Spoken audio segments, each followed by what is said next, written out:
Alrighty, so here are some essential toys for your ocular balls to be considered as useful, camping, otherwise, whatever. Alrighty. Black Hawk, awesome. Great steel, surprised, super surprised. AUS 8A steel, Taiwan, whatever. $25, holds a great edge through use, cardboard, glue, paper, stickers, whatever, whatever you want to cut through. Even wires too. I've cut up to 16 gauge wires, insulated wires with braid composite wire. It's pretty good. I don't know exactly what specifications the steel is, but it's pretty decent. It's got a couple of different little uses on it, but mostly that's a fairly good one, but you got to be careful you don't want to choke up too much when you're popping a bottle off. Yeah, I tend to want to put my thumb there, so I just and grab it. So great for Heineken. That was like $25 at Bradis, Canby, and Kentucky Avenue in Indiana. Buck knife. It was called the Skinner. I don't think they produce this anymore. Super sharp, easy to get to a shave your arm hair, whatever status. Stainless steel, just all around general, light, good. Good. Wouldn't be a bad carry. I carried it a little bit for backup for a while there. It's pretty decent. Get a good hold onto it in different ways. Definitely could skin an animal with it. Gets pretty sharp pretty easy. Great sheath, actually. Thick nylon and a little plastic sleeve on the inside. Good positive right-handed button snap. Bad for left-handed, but real good. And it holds it pretty decent too. A little bit of shake and rattle to it, but nothing gets past it to where the blade could actually harm anything. That's a good thing. Cold Steel Push Dagger Defender 2 series. Great fit and finish. I believe stainless steel, but some sort of Taiwan, Chinese, whatever. Copy, or not copyright, but Chinese signature brand of stainless steel. It's really strong for stainless steel. I was surprised. Great sheath, really great for inside the pants, into your belt loop. Sticks up about that much, maybe. And the only thing they see really if you have a black shirt on is the little silver right there. But it's great for pulling out quick and putting back in the sheath quick. Keep it straight and awesome. Won't move on you. That was $40 at Knob Creek in Kentucky. Full auto shoot. Normally it's like $90 before tax on mine. Crappy run-of-the-mill knife that I bought over at Dick's. Good for stabbing. Kind of a crappy handle design for my taste. I mean, it fits, but I don't like the defensive stance or defensive grip on it. Yeah, not really my favorite of all.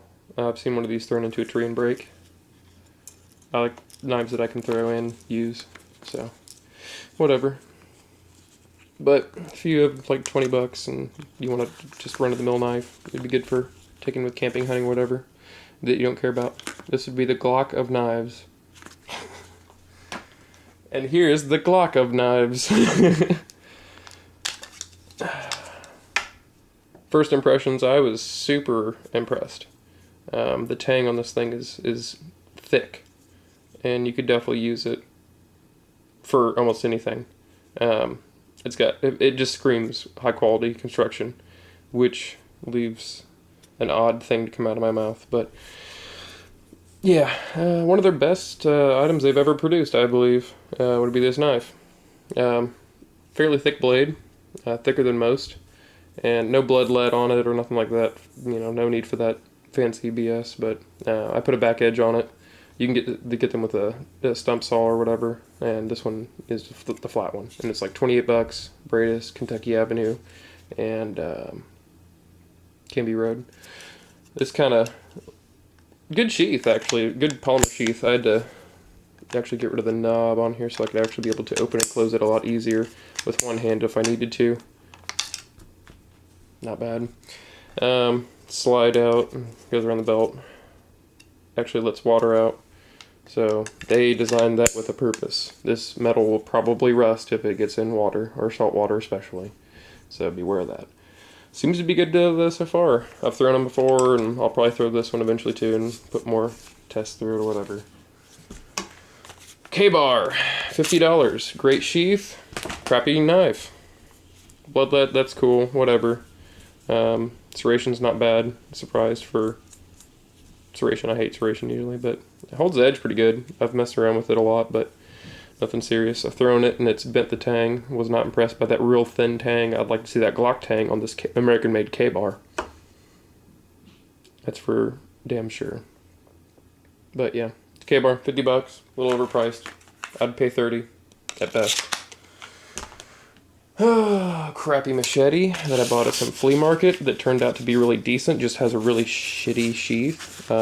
Milked a hole in it when I was forging. Sliced through it the first day I got it. Putting it in there, it's like foam with like I don't even know what this crap is. But I don't care about that. An actually fairly rigid machete. It's like just a big giant knife with a crappy saw on the end and a bottle popper for who knows what reason. It's like a sharp one too. Some residue from plastic getting burnt. Good times. Factory edge on this thing was crazy, and I don't know who Hero Edge is, but they make K1020-4 stainless steel. So whatever. It's Chinese. Pretty good. I was surprised. I haven't really done much with it since I don't really do much with machetes, but it's a really good, fairly heavy. Has a little bit of option for whatever you want to do with that, and a handguard, which is nice, so you can punch somebody if you wanted to. This is actually kind of nice too. Decent paracord wrap came on it. Or whatever, I think I paid like $15, $12 for it. Nothing serious. Les Stroud signature from Canvas. This thing is like one of the heaviest, most rigid and thickest machetes I have ever owned and probably will ever own. It's fairly short though, but it's like the club mentality. It's short but heavy, and the handles leaves you much to be desired. It's just flimsy feeling, cheap rubber on plastic with a Edie Mc thump stumper thing here you could probably hit somebody with if you wanted to. You're supposed to use the striker here, make a spark, whatever, and it's got a really steep angle, which I didn't like too much.